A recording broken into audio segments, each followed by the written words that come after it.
¿Cómo sobrevivió el apóstol Juan cuando fue arrojado a una caldera de aceite hirviendo? Esta es una escena inolvidable. Bienvenido, amado hermano.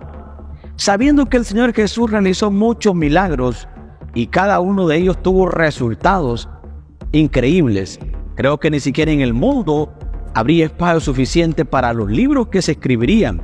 Fueron unas palabras del apóstol Juan. Si has oído que el apóstol Juan fue arrojado a una caldera de aceite hirviendo y milagrosamente sobrevivió, así es. En este video vamos a hablar sobre ese evento. De los 12 apóstoles llamados por Jesús, 10 de ellos murieron como mártires. Judas Iscariote, el traidor, se quitó la vida. Pero el último apóstol en morir tuvo un destino muy diferente. El apóstol Juan fue uno de los discípulos más cercanos de Jesús, escritor de algunos de los libros del Nuevo Testamento. Juan es generalmente conocido dentro de la tradición cristiana como el discípulo amado. Juan era hijo de Zebedeo. Su hermano Santiago también pertenecía al grupo de los 12 apóstoles de Jesús. Posiblemente Santiago era mayor que Juan, ya que siempre se menciona primero en los evangelios. El apóstol Juan era pescador de profesión. Su padre era un hombre próspero en el negocio pesquero, ya que tenía algunos empleados. Juan sería el más joven de los 12 apóstoles. Probablemente tenía alrededor de 24 años en el momento en que fue llamado por Jesús. Antes de convertirse en uno de los discípulos de Jesús, el apóstol Juan fue seguidor de Juan el Bautista. Juan tuvo un primer encuentro con Jesús y después de poco tiempo se convirtió en uno de sus discípulos.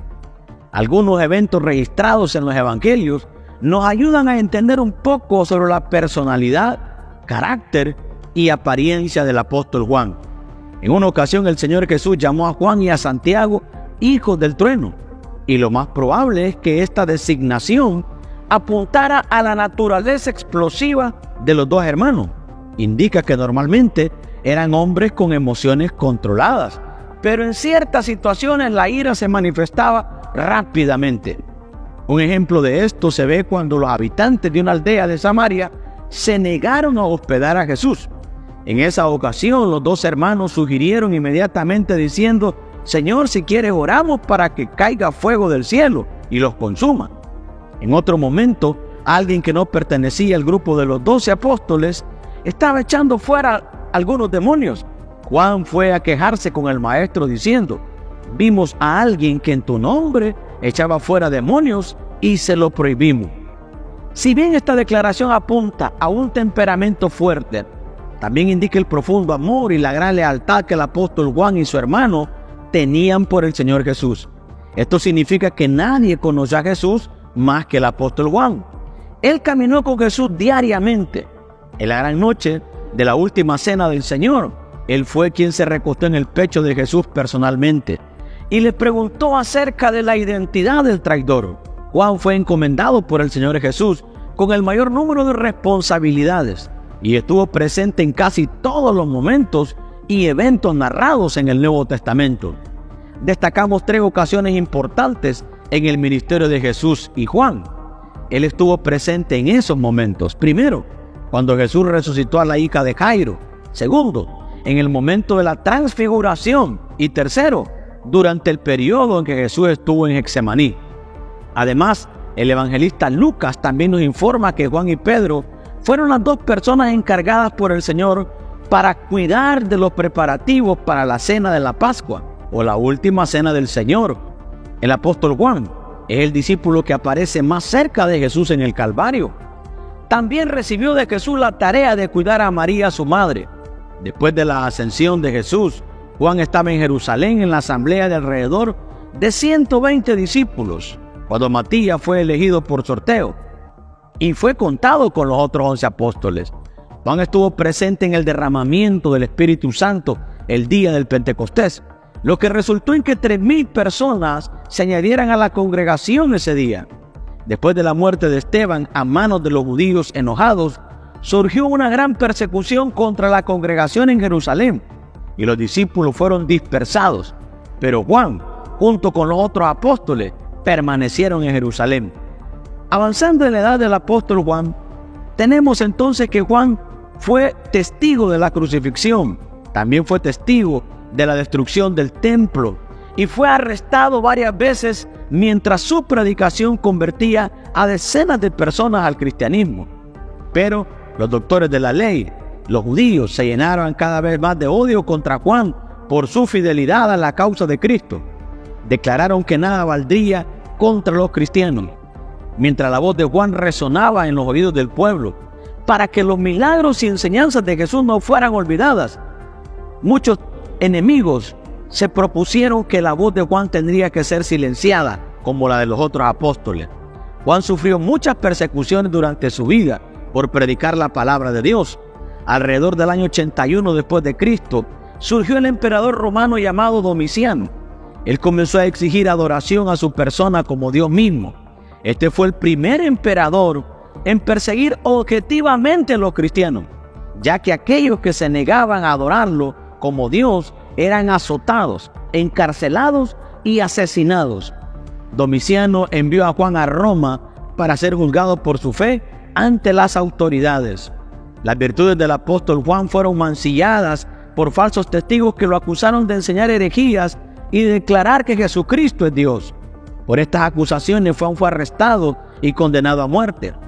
Juan fue llevado al centro del Coliseo, donde cientos de personas esperaban su ejecución. Fue arrojado a una caldera de aceite hirviendo, pero el Señor preservó la vida de su fiel siervo y ni un pelo suyo fue quemado, de la misma manera en que preservó la vida de los 3 jóvenes en el horno de fuego. En ese momento la multitud se arrodilló y dio gloria a Dios. El emperador Domiciano, asombrado por el gran milagro, no se atrevió a intentar quitar la vida de Juan una segunda vez. La mano de la ejecución humana cayó nuevamente sobre el apóstol Juan y por decreto del emperador, Juan fue desterrado a la isla de Patmos, condenado por causa de la palabra de Dios y el testimonio de Jesucristo. Algunos historiadores argumentan que Patmos era una isla prisión bajo el dominio del Imperio Romano y que solo los prisioneros más peligrosos eran enviados ahí. En este caso todavía serviría como un tipo de prisión de máxima seguridad. En aquel entonces, los prisioneros en la isla de Patmos eran obligados a trabajar exhaustivamente hasta que murieran. Los enemigos de Juan pensaron que su influencia ya no sería significativa y que moriría por privación, trabajo forzado y sufrimiento. Pero para el siervo de Dios, su morada solitaria se convirtió en la puerta al cielo. Juan tenía la compañía de Dios, del Señor Jesucristo y de los ángeles celestiales. De ellos recibió instrucciones para transmitir a las iglesias para todos los tiempos por venir. Después de la muerte del emperador Domiciano, Juan pudo salir de la isla de Patmos y regresar a Éfeso, donde predicó hasta que murió de causas naturales. Algunos escritores afirman que el apóstol Juan murió a una edad tan avanzada que en sus últimos días tenía que ser llevado a las reuniones cristianas.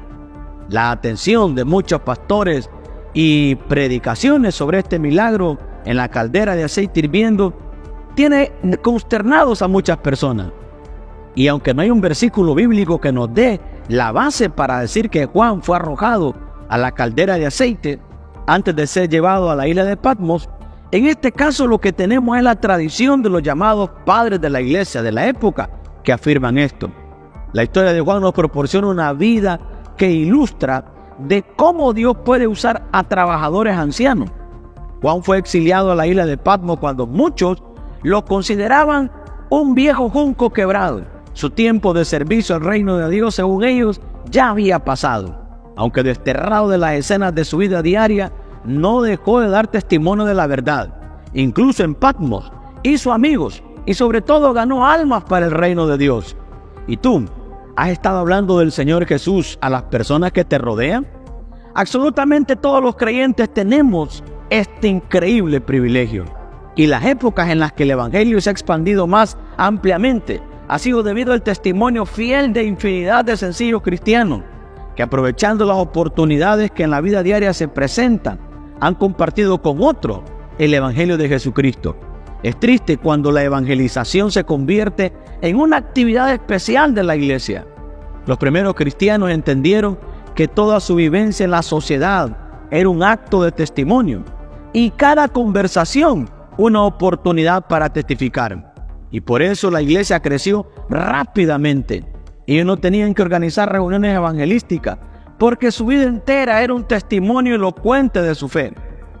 Pero habiendo dicho esto, también es cierto que Dios ha capacitado a algunos creyentes con un don especial para la comunicación del evangelio y la formación de nuevas iglesias. Efesios 4:11 dice que Él mismo constituyó a unos apóstoles, a otros profetas, a otros evangelistas, a otros pastores y maestros. En cualquier caso, queda claro que Dios quiere utilizarnos, pero ¿anhelamos ser utilizados? Predicar el evangelio es un gran privilegio, y el que gana almas es sabio, Proverbios 11:30. Pero muchas veces empleamos nuestro tiempo y los dones que Dios nos ha dado para otras muchas cosas, olvidando lo que verdaderamente es importante. ¿Qué puede ser más sabio que bendecir a nuestros semejantes en el sentido más elevado al arrebatar sus almas del infierno y de la esclavitud de Satanás? Cuando el Señor Jesucristo envió a sus discípulos a predicar el evangelio por todo el mundo, no ocultó que esto había de tener un elevado costo para ellos. Se lo anunció cuando les dijo: como me envió el Padre, así también yo los envío. Juan 20:21. Y todos sabemos que Él fue enviado a morir por los hombres, para poder llegar a ser su Salvador. Y de la misma manera, nosotros no podremos servirle adecuadamente si no tomamos nuestra cruz. Hasta aquí, ahora el Señor nos ha ayudado. Te animo que si estás en problemas, no desmayes en tu fe.